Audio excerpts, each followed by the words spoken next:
Assalamualaikum warahmatullahi wabarakatuh. Saya Nikmatul Sabila dari kelas PAID. Di sini saya akan menjelaskan kembali materi filsafat pendidikan Islam tentang pengertian filsafat pendidikan Islam, dan ilmu pendidikan Islam serta persamaan dan perbedaannya.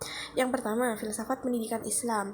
Filsafat pendidikan Islam itu merupakan cabang filsafat yang membahas tentang hakikat pendidikan, tujuan pendidikan, nilai-nilai pendidikan, dan metode pendidikan.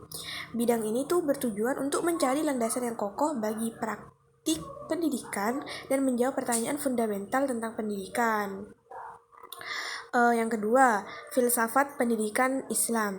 Filsafat pendidikan Islam adalah cabang filsafat pendidikan yang berlandaskan nilai-nilai dan ajaran Islam. Bidang ini tuh mengkaji hakikat pendidikan dari sudut pandang Islam dengan tujuan untuk mewujudkan pendidikan yang lebih selaras dengan tujuan syariat Islam.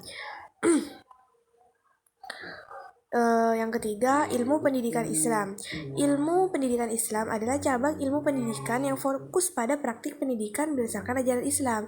Bidang ini mempelajari berbagai teori, metode, dan strategi pendidikan yang sesuai dengan nilai-nilai Islam. Tujuannya adalah untuk mengembangkan sistem pendidikan yang efektif dan efisien dalam mewujudkan tujuan pendidikan Islam. Bagaimana persamaan dari ketiga bidang ini? Persamaannya terletak pada tujuan yang sama, yaitu untuk mewujudkan pendidikan yang berkualitas dan bermanfaat bagi manusia. Ketiga bidang ini kan juga saling terkait dan tidak dapat dipisahkan satu sama lain. Ketiga bidang ini menggunakan sumber yang sama, yaitu Al-Quran dan Al-Hadis. Lalu bagaimana dengan perbedaan dari ketiga bidang ini?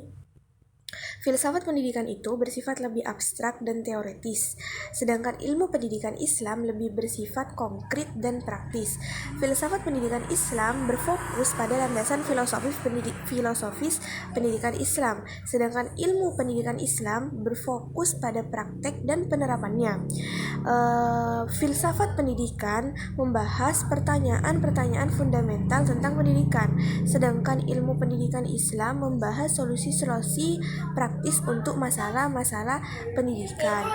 Mungkin itu saja yang dapat saya sampaikan. Kurang lebihnya mohon maaf. Wassalamualaikum warahmatullahi wabarakatuh.